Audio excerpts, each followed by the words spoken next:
Hello दोस्तों, आप लोग कैसे हैं। हमारी आज की कहानी है अतीत की परछाई। साहब, मैं जेल से छूट तो गई हूँ, पर बाहर निकलकर मैं करूँगी क्या। मेरी बेटी भी अब मुझसे कोई रिश्ता नहीं रखना चाहेगी। जीऊँगी भी तो किसके लिए साहब, आप मुझे यहीं रहने दो ना। हाथ जोड़कर शारदा जी ने जेलर से गुजारिश करी। 14 साल उम्र कैद की सज़ा काट चुकी शारदा जी का एक जुर्म यही था कि उसने अपने पति की हत्या करी थी। अपनी 10 साल की बेटी कुसुम को बिकने से बचाने के लिए उसने अपने पति के सर पर हथौड़ा दे मारा था। शारदा को उम्र कैद हो गई और कुसुम को एक एनजीओ को सौंप दिया गया। आज शारदा जी की रिहाई का दिन है, लेकिन वो अपने काले अतीत की छाया से कुसुम को दूर रखना चाहती हैं। जेल में भी कभी उसको नहीं बुलवाया मिलने को। उसे कुसुम की पढ़ाई, नौकरी और शादी की खबरें जेल में मिलती रहीं। शायद इसीलिए घबराती थी कि कहीं उसका आज उसकी बेटी का भविष्य न निकल जाए। अपनी बेटी के बारे में सोच ही रही थी कि जेलर ने शारदा को बुलवाया। क्या हुआ साहब, आपने सरकारी अफसर से मेरी नौकरी की बात कर ली ना। शारदा, पहले इनसे मिलो। ये हैं कपिल और कुसुम, तुम्हारी बेटी और दामाद। दोनों एक ही जगह काम करते हैं और तुम्हें भूले नहीं हैं, घर ले जाने आए हैं।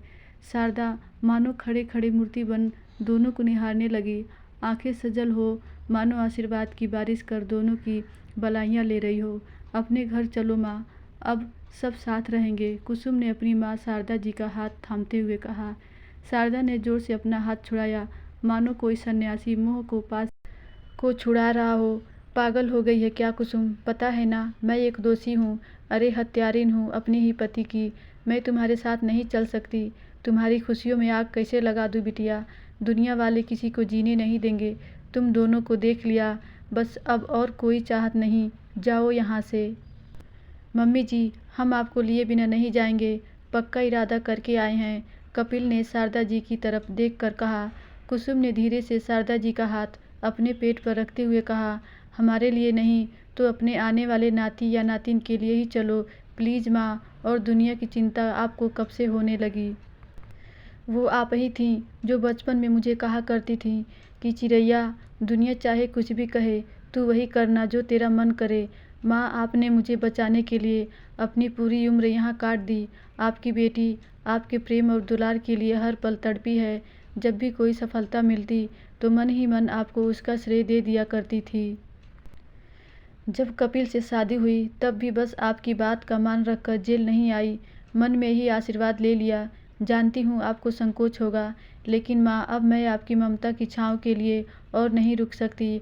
आप हमारे साथ आ रही हो बस। और वो बिलखते हुए शारदा जी के गले लग गई।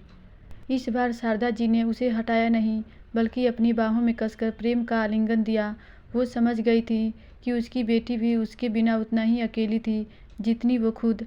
अपने अतीत को अलविदा कर शारदा जेलर साहब से बोली, जा रही हूँ साहब, पर आपकी सिखाई बातें सदा याद रहेंगी। धन्यवाद दोस्तों, आशा करती हूँ ये कहानी आपको ज़रूर अच्छी लगी होगी।